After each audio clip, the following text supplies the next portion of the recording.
Olá pessoal, bom dia, boa tarde ou boa noite, conforme a hora que estejam me ouvindo.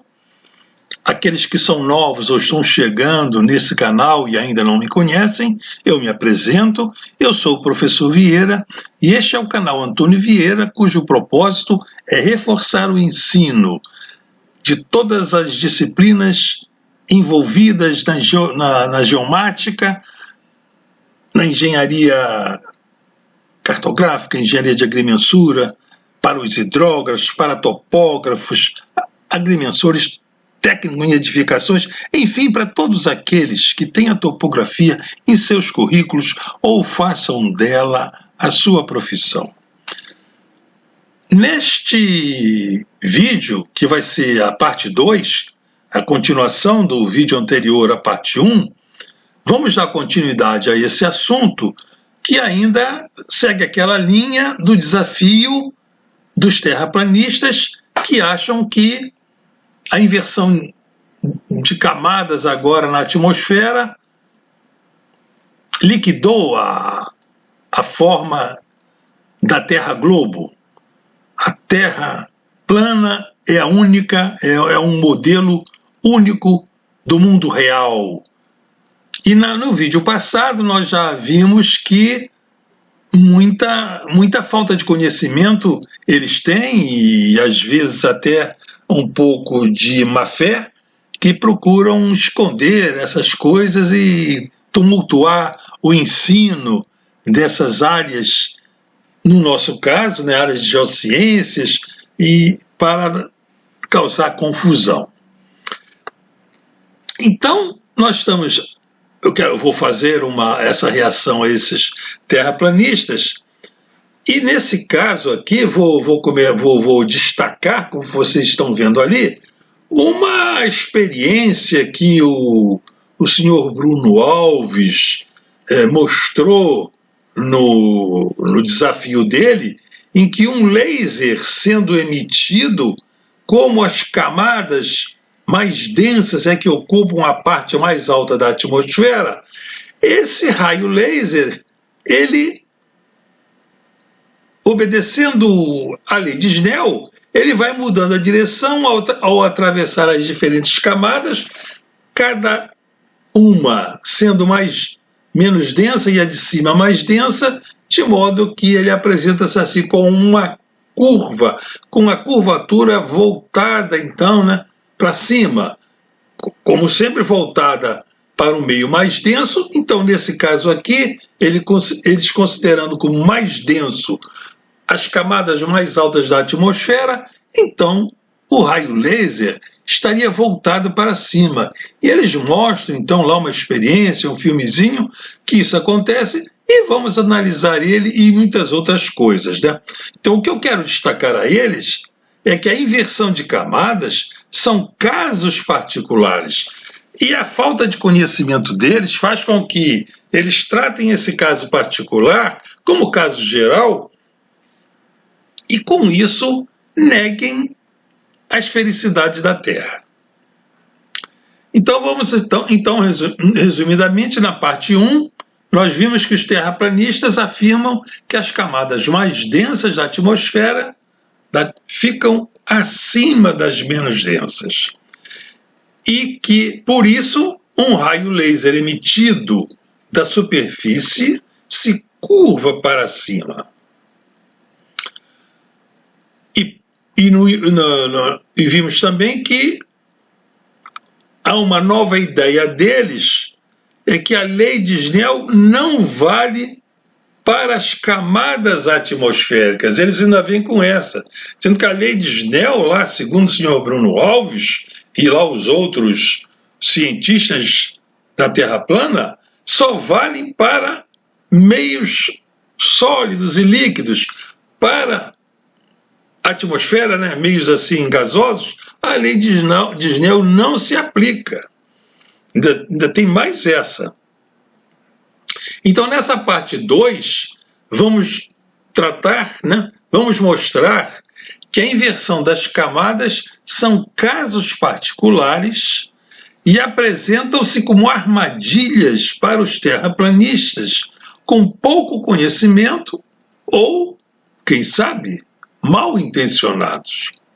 E vamos ver também que a movimentação de massas de ar no âmbito planetário só é possível na Terra Globo. Vamos encerrar essa parte 2 com isso daí, que essa movimentação dessas massas de ar no âmbito planetário é que espalha, então, muita umidade pelo planeta, além daquela que falamos na aula anterior, que são as casos de florestas, assim como a floresta amazônica, oceanos, rios. Bom, nesse filmezinho que o senhor Bruno Alves apresenta, dizendo que foi uma experiência que destruiu a Terra Globo, ele mostra um laser que é emitido aqui em direção à Terra.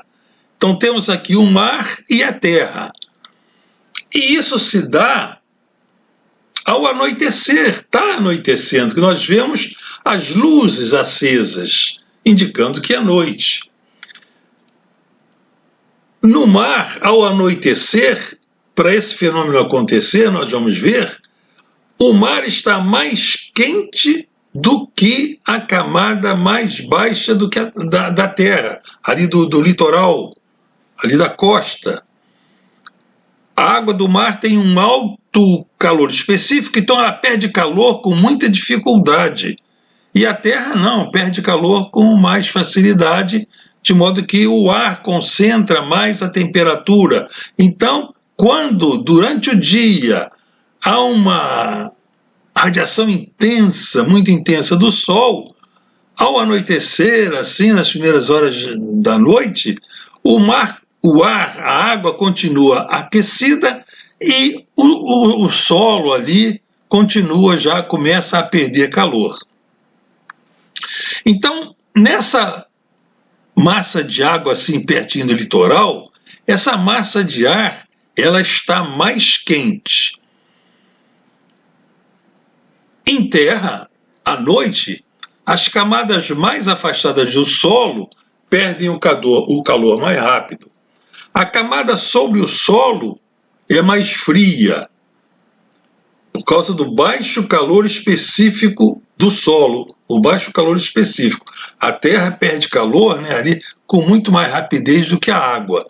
Então, com isso, aquela camada assim, mais ali da terra, ali do litoral, ela é mais fria e a camada fica, então, menos densa.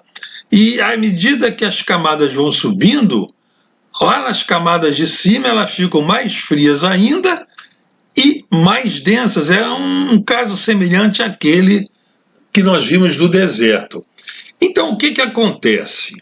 Esse raio laser, ele é emitido daqui, em cima da água, lá no filminho, vê-se que ele é uma reta, e quando ele chega aqui, nessas camadas mais quentes, passa para essa camada mais fria, quer dizer, entra na parte de terra, ele sofre uma variação da direção, ele sofre uma refração, e vai se aproximando, né?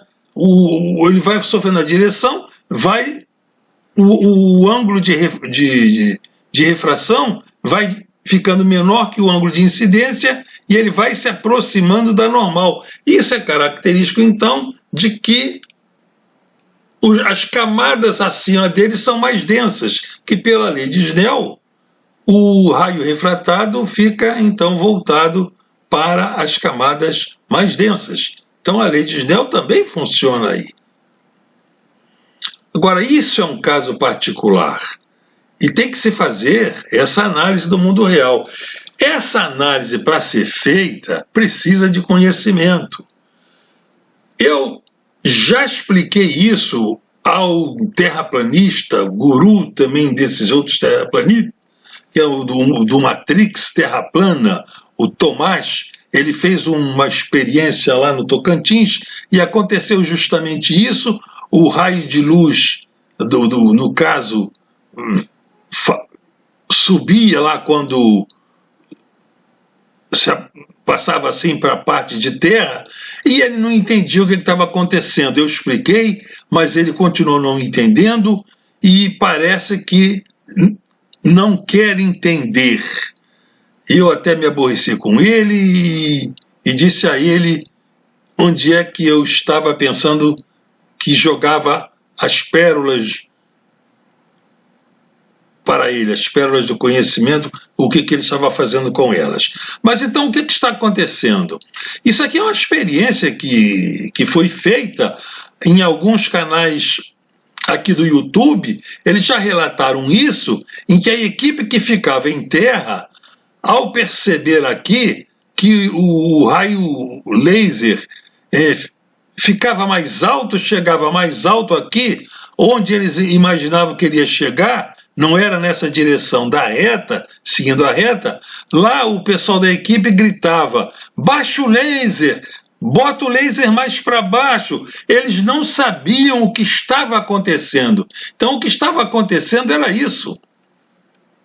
Era isso. Essas camadas com diferentes índices de refração e aqui mais frias, iam fazendo então que o raio laser sofresse uma refração curvando-se para cima. Mas isso é feito, só nesse caso particular, à noite, em que o mar, no caso aqui, o mar está mais quente do que aqui a parte da Terra. Só nessa parte. Agora, eu pergunto aqui, durante o dia, passou a noite, durante o dia, aí o mar vai esfriar. O mar esfriando, a terra esfriando, o laser não vai mais se curvar para cima. O que é que isso quer dizer quando ele entrar no litoral reto? Não é? Isso quer dizer o quê? Que o planeta mudou de forma? Então aqui eles dizem que o laser se curvou para cima, que as camadas mais altas da atmosfera são mais densas, então isso não tem sentido no mundo da Terra Globo, da Terra Bola. Isso liquida a Terra Bola. Isso só tem sentido na Terra plana, é o que eles estão dizendo. Então no dia seguinte, esfriou o meio ambiente, o laser foi mandado e a temperatura, não há esse gradiente de temperaturas entre o mar e a Terra, e o laser não sofre essa refração. Aí o planeta mudou de forma? Mudou? Passou de plano para curva novamente, para terra-bola? Vocês reparem que isso é uma conclusão, né? Que essas armadilhas, que precisam de um certo conhecimento para fazer essa análise do mundo real, os terraplanistas não têm ou fingem que não têm. Não sei se é má fé ou se é ingenuidade para causar essa confusão, pior na cabeça das crianças e daqueles jovens bem intencionados que estão aprendendo, e as professoras às vezes com pouca base também, pouco conhecimento, não sabe como refutar uma pergunta dessa que um aluno de quinta série, sexta série lhe faça, e fica então essa dúvida. Isso é um crime, poxa. Isso é lançar confusão na cabeça das crianças, vendendo uma ideia errada dessa. Bom, vamos adiante. Vamos ver uma experiência de propagação de um laser no mundo real. Isso é uma experiênciazinha feita em laboratório que qualquer um de vocês pode fazer. Nessa experiência vai se simular as várias camadas da atmosfera com diferentes índices de refração. E vocês vão reparar que o laser vai se curvar para baixo, não vai se curvar para cima, porque as camadas com maior índice de refração vão ficar para baixo, e o laser então vai se curvar para baixo. Nessa tela anterior que vimos, o laser se curvava para cima, e vocês vão ver que ele vai se curvar para baixo, independentemente da forma do fundo do aquário. Vai ser um fenômeno visto ali entre a propagação e o meio usado para ela se propagar. Então, eu não dou os créditos aqui diretamente, mas no vídeo, ao longo do vídeo, os créditos são dados e vocês podem anotar e fazer o que o nosso professor aí vai dizer. Usando açúcar.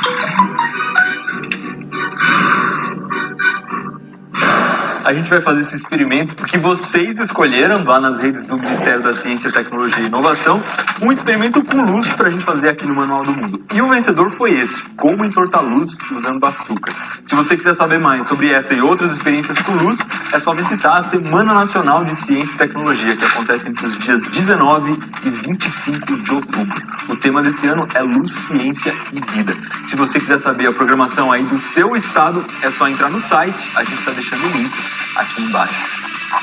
Bora fumaciar essa sala. Você já deve ter ouvido falar que a luz do laser não faz curva, que ela caminha sempre em linha reta. Isso é mentira. A luz só caminha em linha reta se ela estiver num lugar homogêneo, como essa sala aqui, por exemplo, que apesar dessa fumaça, tem o ar igual em praticamente todas as partes da sala. Não tem um lugar que o ar está muito mais quente, nem muito mais frio, nem que mude a composição química dele. E tudo isso quer dizer que se a gente mudar um pouquinho essa configuração, a gente consegue sim fazer a luz do laser se curvar. Você vai precisar de um aquário ou qualquer outra coisa de vidro bem grande, que nem essa aqui, um pouco de água e mais ou menos 1 kg de açúcar cristal. Primeiro você enche o aquário mais ou menos até a metade com água. Fica tranquilo que a gente vai reaproveitar essa água. Depois você espalha o açúcar em cima até o fundo do aquário ficar bem branquinho com açúcar.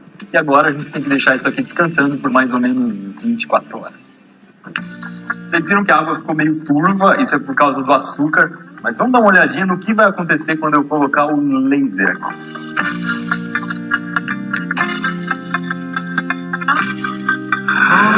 Reparem que o laser se curva para baixo, onde está a camada mais densa, onde tem mais açúcar.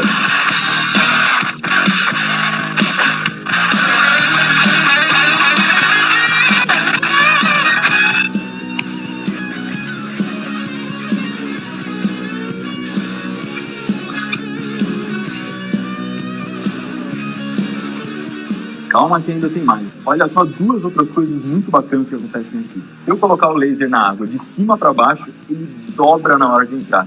E se eu tentar tirar o laser da água de baixo para cima, ele não sai. Olha só como o laser não está pegando na minha mão. Tudo isso que a gente acabou de ver aqui aconteceu por causa de uma variação na velocidade da luz. Pois é. Se você achava que a luz tem uma velocidade fixa, não tem não. A velocidade da luz depende do ambiente em que ela está andando.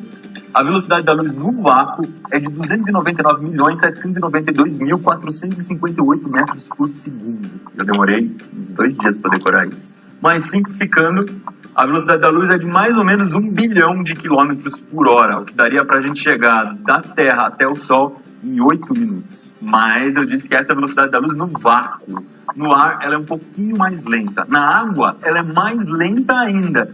E na água com açúcar, é mais lenta ainda. Bom, a gente diz que o índice de refração do ar é um pouco maior do que o do vácuo, o índice de refração da água é um pouquinho maior do que o do ar, e o índice de refração da água com açúcar é um pouquinho maior do que o da água. Resumindo, quanto maior o índice de refração, mais devagar a luz vai passar ali. Se você se embananou, não tem problema. O importante é você saber que a luz tem velocidade diferente dependendo do lugar em que ela estiver passando. E o que será que acontece no momento em que a luz passa de um ambiente para o outro, de lugares com índice de refração diferentes? Por exemplo, quando ela passa do ar para a água. Se eu jogar a luz exatamente a 90 graus, você vai ver que não acontece nada. Mas se eu começar a diminuir esse ângulo, a luz vai começar a mudar de direção. Ela faz uma espécie de uma dobra. E essa dobra é feita em direção ao meio que tem maior índice de refração. Ou seja, você está vendo aqui que a luz está dobrando mais em direção à água, como se ela estivesse fugindo do ar. Mas qual foi o truque, qual foi o segredinho que a gente usou nesse experimento aqui para a luz não fazer essa dobra brusca, para ela fazer uma curva suave? Quando a gente colocou o açúcar na água, a parte com mais açúcar acabou ficando aqui no fundo. Então a gente tem uma mudança de índice de refração para como não existe essa divisão brusca, a água do ar, luz também não faz aquela dobra brusca, ela vai se curvando bem aos poucos. Se você gosta de física, ainda tem uma coisa bem legal para aprender aqui. Olha só, agora eu vou fazer exatamente a mesma coisa, mas a luz vai caminhar da água para o ar. Ó, você pode ver que a luz entra no ângulo e sai em outro. Ela sai já curvada na direção da água. E olha só, conforme eu vou mudando o ângulo dessa luz aqui, lá, esse feixe que você está vendo saindo, ele vai se aproximando da superfície da água. O que vai acontecer no momento em que essa luz encostar na água, que ela chegar no limite e bater na água? Olha só, aqui ela está saindo lá para cima, eu vou mudando, ela vai descendo, descendo, descendo, descendo, descendo. Ops, desapareceu. E o que acontece no momento em que desaparece? Olha, aqui dentro tem um reflexo da luz do laser. Esse reflexo vai ficar muito mais forte, dá uma olhada. Então, isso aqui se chama reflexão total. Toda a luz que eu estou jogando dentro da água não sai mais para o ar, ela reflete completamente aqui dentro do aquário. E esse fenômeno da reflexão total sempre acontece do meio que tem maior índice de refração para o que tem menor índice de refração. Se você acha que essa história de reflexão total não tem nada a ver com a sua vida, você está muito enganado. É só por causa disso aqui que você está me assistindo agora. Porque a internet que chega na sua casa, em algum momento passou por algum cabo de fibra ótica. E a luz só consegue andar direitinho dentro da fibra ótica, ela só não escapa de dentro da fibra por causa da reflexão total. Mais experimentos bacanas como este aqui, você vê no Manual do Mundo e na Semana Nacional de Ciência e Tecnologia. E aí, gostaram da experiência? Então eu tenho um desafio. Repitam essa experiência em casa, gravem, coloquem no YouTube e divulguem no Twitter com a hashtag SintonizeCiência. As melhores vão entrar em um vídeo no canal do Ministério da Ciência, Tecnologia e Inovação e todas as tweetadas vão ser mostradas no mapa do Brasil. Perceberam? Isto é mundo real. Aquele caso do raio laser que o senhor Tomás fez no Tocantins e o senhor Bruno Alves também, é um caso particular, excepcional. Não reflete o mundo real. Não mostra como o mundo real é. E a outra, vamos dizer assim, a afirmativa que o senhor Bruno Alves falou, em que não se calcula, né, os globalistas não calculam o índice de refração, ele está totalmente errado, e eu vou mostrar na parte 3 que nós calculamos o índice de refração como o professor falou ali. Nós vamos verificar a variação da velocidade da luz ao longo das camadas atmosféricas e em função dessa variação da velocidade nós vamos calcular o índice de refração da luz. Não vamos variar o tamanho da Terra, o tamanho do raio da Terra, para fazer com que as coisas subam ou desçam, senhor Bruno. Aproveite essa oportunidade para estudar. Vamos adiante. Vamos falar agora, para encerrar, né, na movimentação de grandes massas de ar, se elas dependem do modelo adotado. Se pode ser, é melhor explicado usando-se um modelo da Terra globo ou a Terra plana, né, a Terra disco, a Terra pizza. Então isto é o mundo real. No mundo do globo, né, a Terra globo, nós entendemos perfeitamente a movimentação das massas de ar a nível assim planetário, que são chamadas as monções, que levam a umidade do ar para camadas assim muito distantes. E essa umidade do ar é importante assim para a questão de calcular o índice de refração do meio. Nós vamos ver isso também na parte 3. E no mundo terra plana, eu vou querer que esses terraplanistas expliquem, né, como é que se dariam esses movimentos das grandes massas de ar. Eu vou mostrar um pequeno vídeo que dou crédito aqui a esse vídeo no YouTube e vamos ver então como é que se processam esse movimento das grandes massas de ar no planeta.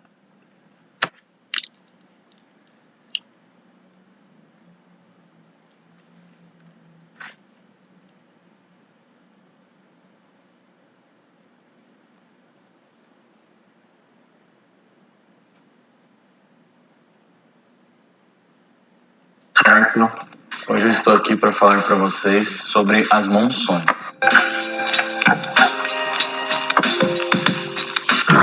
Monções são ventos sazonais, ou seja, se alternam de acordo com determinadas estações do ano, o inverno e verão, e ocorrem principalmente no sul e sudeste asiático.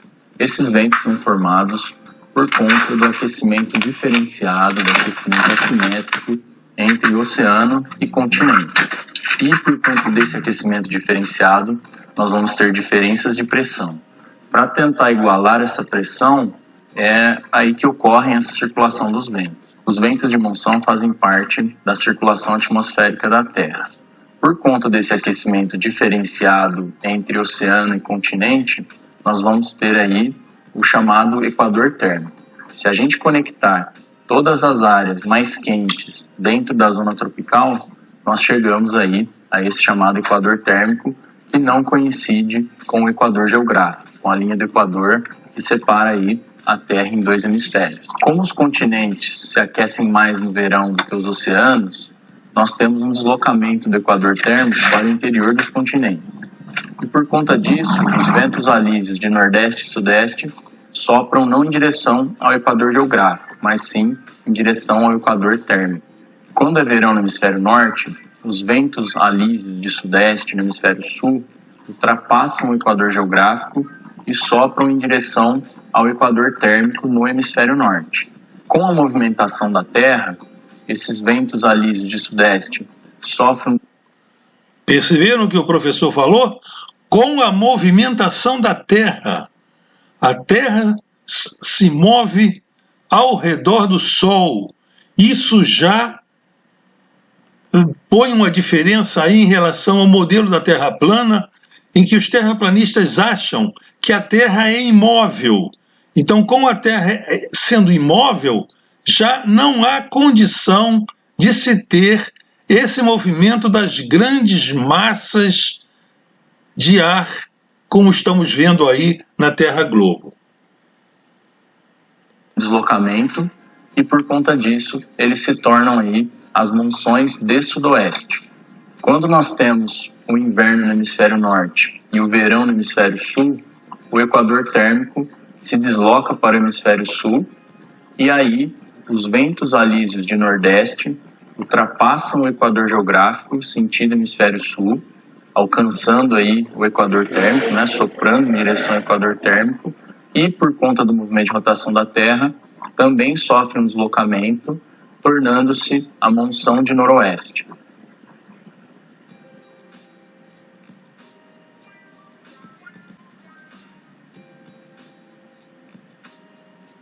Quando nós temos o período de verão no hemisfério norte, os ventos sopram do oceano em direção ao continente. E por conta disso, nós teremos aí um período chuvoso, típico de regiões como o sul e sudeste asiático, que tem ali o clima tropical monsônico, que apresenta os maiores índices pluviométricos da Terra. Quando chega o inverno no hemisfério norte, ocorre o inverso. Os ventos sopram do continente em direção ao oceano, e por conta disso, nós teremos um período seco.